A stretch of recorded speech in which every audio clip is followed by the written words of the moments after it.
Mark, who is this? And what do you mean crumbs? You haven't sent me a single kobo in 3 years. I built this house with my sweat and blood.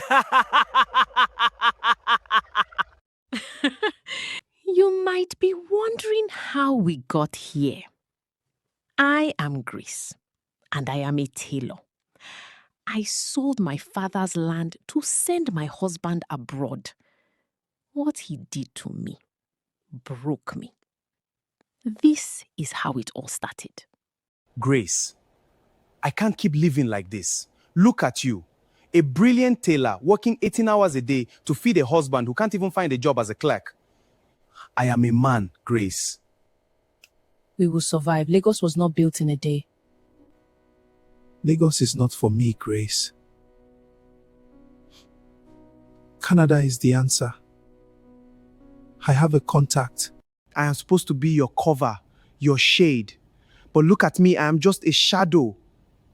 If I can get into a master's program in Toronto, our lives will change forever.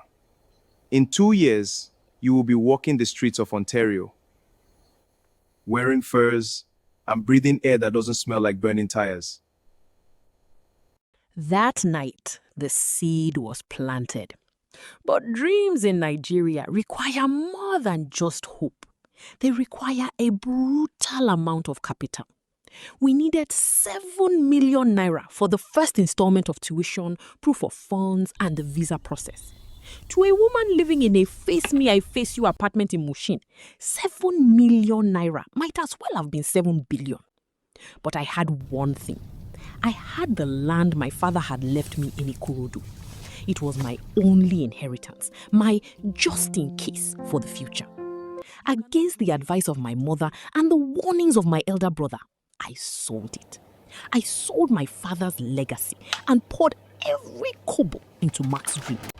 I worked until my fingers bled, sewing traditional outfits for the wealthy women in Ikoyi, skipping meals and saving every penny to pay for his flight and his initial upkeep abroad.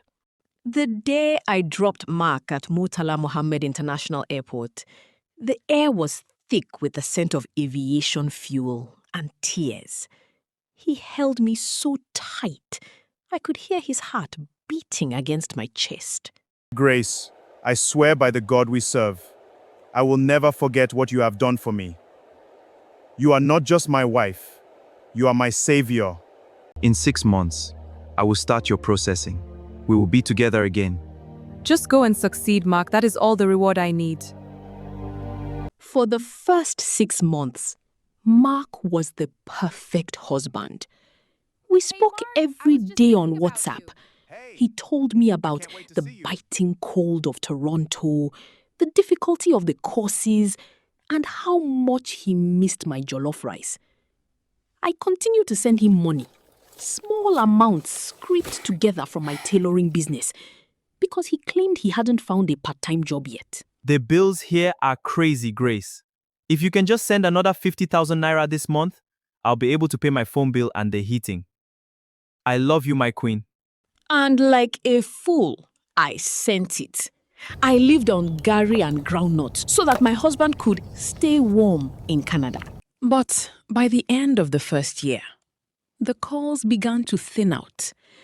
I'm busy with exams became I'm working double shifts, which eventually became total silence. My messages would stay undelivered for days, the 2 blue ticks mocking my anxiety.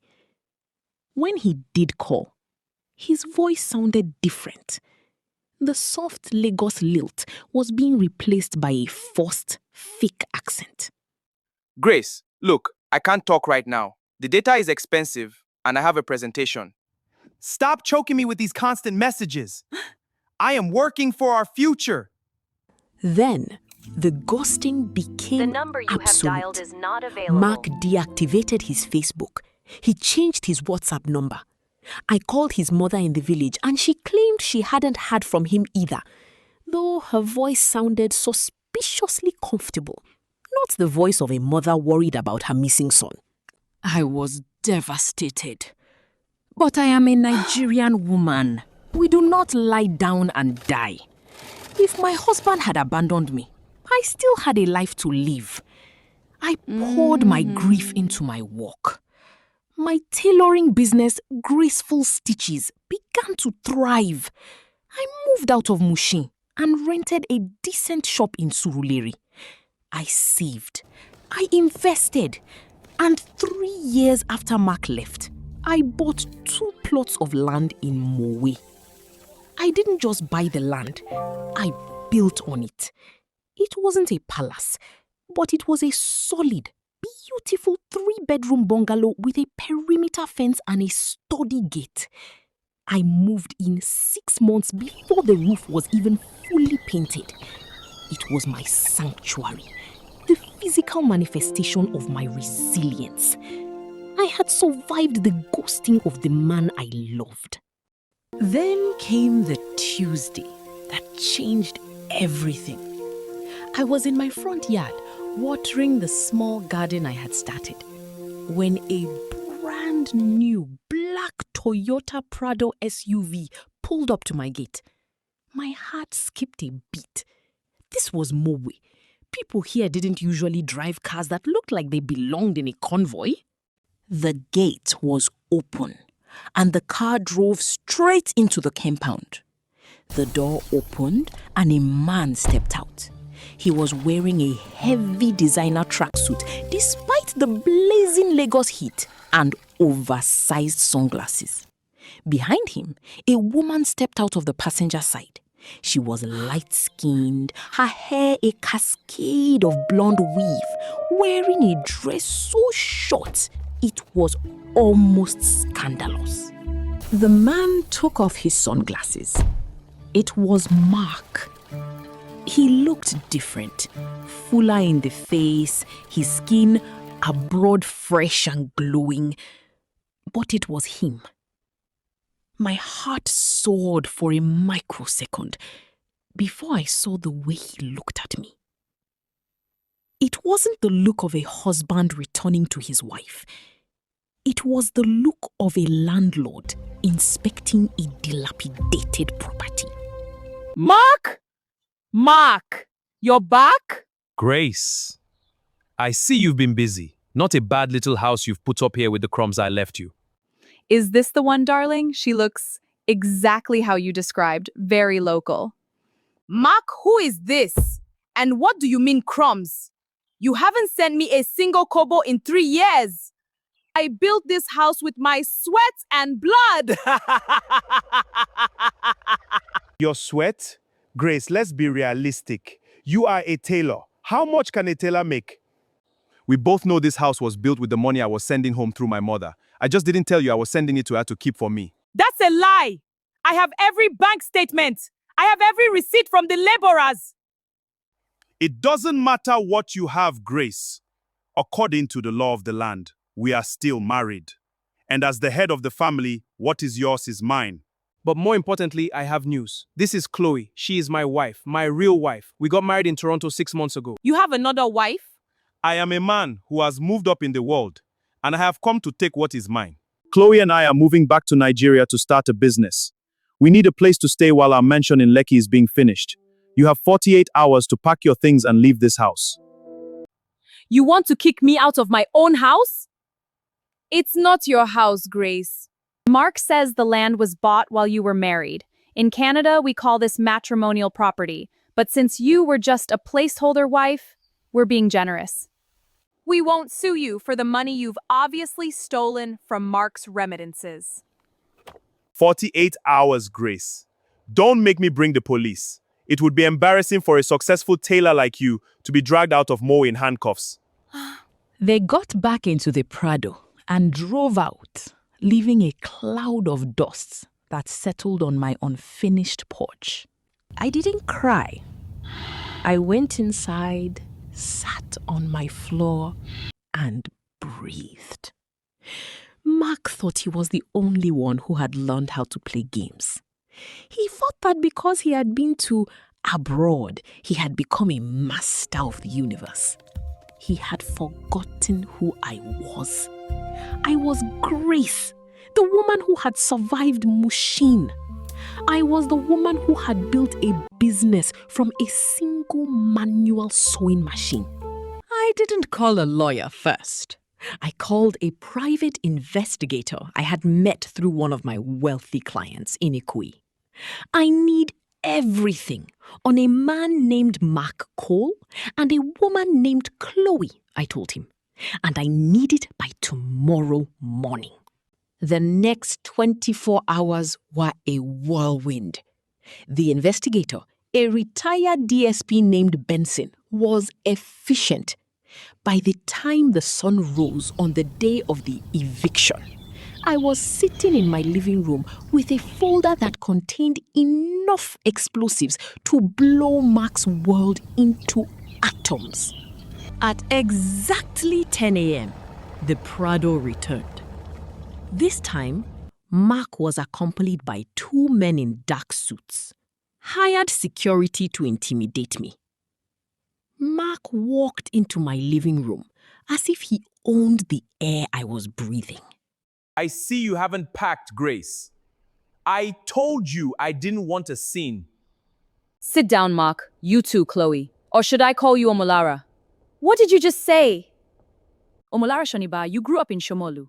Never been further than Cotonou. You met Mark at a bar in Victoria Island 6 months ago when he sneaked into Nigeria for a visit that I didn't know about. You're not Canadian, dear. You're a local girl with a bad weave and an even worse accent. Grace, what is this nonsense? Oh, I'm just getting started, Mark. Let's talk about your master's degree in Toronto. According to the university records, you were expelled in your 2nd semester for non-payment of fees and academic failure. You haven't been a student for over 2 years. You've been working as a dishwasher and a night shift security guard in a suburb of Ontario. You hacked my life? I didn't have to hack anything. You were never very good at covering your tracks. And about your marriage to Chloe Omolara? You can't be married to her, Mark, because you are still legally married to me in Nigeria, and double marriage is a crime that carries a prison sentence. But that's not the best part. This is the deed to this land. I didn't buy it in my name, Mark. I am a businesswoman. I bought this land and built this house under the name of my registered company, Graceful Stitches Limited. In the eyes of the law, this house is a corporate asset. It is not matrimonial property. You have no claim to it, just like you have no claim to the remittances you never sent. You think you're smart? I am the man. I will tell the court that you used my money to start that company. With what proof? I have the paper trail of the sale of my father's land. I have the receipts of every kobo I sent you in Canada while you were studying. If anything, Mark, you owe me. I have calculated the total amount I spent on your visa, your tuition, and your upkeep. It comes to about 9 million naira. With interest, let's call it 15. Here is the deal, Mark. You will sign this document. It is a post-nuptial agreement where you forfeit any claim to any of my assets, now or in the future. You will also sign these divorce papers on the grounds of desertion and emotional cruelty. In return, I won't call the police to arrest you for marrying double. And I won't contact the Canadian immigration authorities to let them know that a certain dishwasher is currently in Nigeria and shouldn't be allowed back in on a student visa he no longer holds. Mark, you said she was a nobody. You said we would have this house. You lied to me. You lied to both of us. Shut up, Lara! You've changed, Grace. You've become cold. I didn't become cold, Mark. I became the woman you needed me to be so you could go to Canada. I just decided to keep that strength for myself instead of giving it to a ghost. Mark signed the papers. His hand was shaking so much, the signature looked like a jagged scar. When he was done, I took the documents and tucked them into my folder. Now, get out of my house and take your Canadian queen with you. If I see that Prado near my gate again, I will release the documents to the EFCC to investigate the source of the funds you used to buy it. I suspect Omolara's sugar daddies might not want their names in a police report. Omolara practically ran to the car. Mark followed her, his head bowed. As he reached the door, he turned back. Grace, where am I supposed to go? My mother's house is full. I have nothing left. You have the designer tracksuit, Mark. Maybe you can sell it I hear the second-hand market in Mushin is very active. I slammed the door and locked it. I walked to my kitchen and poured myself a glass of cold water. Through the window, I watched the Prado reverse out of my compound, hitting the gatepost on the way out. I didn't feel a surge of joy. I felt a profound sense of peace. The Japa ghost had returned, thinking he could haunt the house I had built with the bricks of my own heartbreak. But he had forgotten one thing about Nigerian women. We are the ones who hold the ground when everything else shifts.